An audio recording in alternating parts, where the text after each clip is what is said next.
Hey guys, I know a lot of you guys are renting houses or condos or townhouses to live in instead of owning.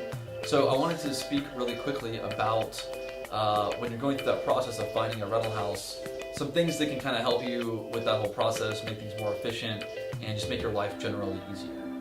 So first thing I would say is don't start looking for a house too early. If your lease is not up for 2 or 3 months, odds are that house that you're finding on Craigslist or on Zillow is not going to be available when you go to rent it. So I would say at the earliest, wait until your lease is about a month out.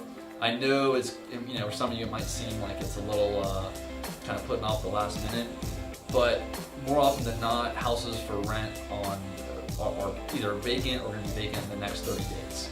So if you start looking out too far, most landlords are not going to hold a property for you for a month or two. So your better luck is just to wait until you're about 30 days out of your lease till you start looking. Second thing I want to talk about is I would call rental or landlord screening. And the idea here is to get a bunch of information on the phone before you go see the property in order to make sure that the way your situation is working out will work with that property. So a few things you want to ask. Obviously, one will be availability. If you didn't take my advice and you're looking for 2 or 3 months in advance, you want to know when that property is available. If it's available right away, probably won't be there, no need to go see it. If you have pets, a lot of landlords will not rent to pets. So if you have a cat or a dog or a snake or whatever, ask them right away, do you guys allow pets? That way you don't go see a house, fall in love with it, and then you find out you can't live in it because they don't allow pets. Other things, unrelated parties. Some people, some communities, some HOAs, some cities even, will not allow people to live in dwellings that are not related up to a certain amount. So if you and your 3 friends want to live in a 4-bedroom house, not all landlords are going to be okay with that if you guys are unrelated. So I would definitely ask about that when you call the landlord. Parking. If you have 4 cars, if there's no street parking, or maybe it's a 1-car garage or something, figure out how you would fit 4 cars in that situation before you go look at the property.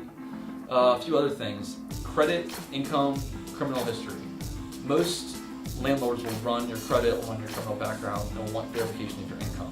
So if you can ask them right up or straight away, hey, what are your income requirements to rent here? So the rent's $1,000 a month, how much do I need to make to be able to rent there?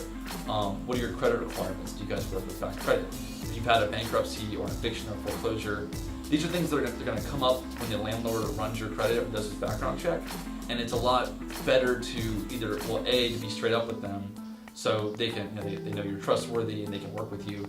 And B, if they're not willing to work with it at all, you might as well get that out of the way, right away.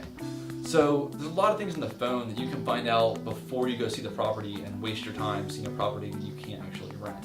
I would try to get everything figured out where, it lines up perfectly. This is the perfect property for my situation, and then go see the property. It's a smarter way of using your time. If you guys have any questions, leave a comment down at the bottom of the video. Be happy to answer them, and have a great end of the summer. Thanks.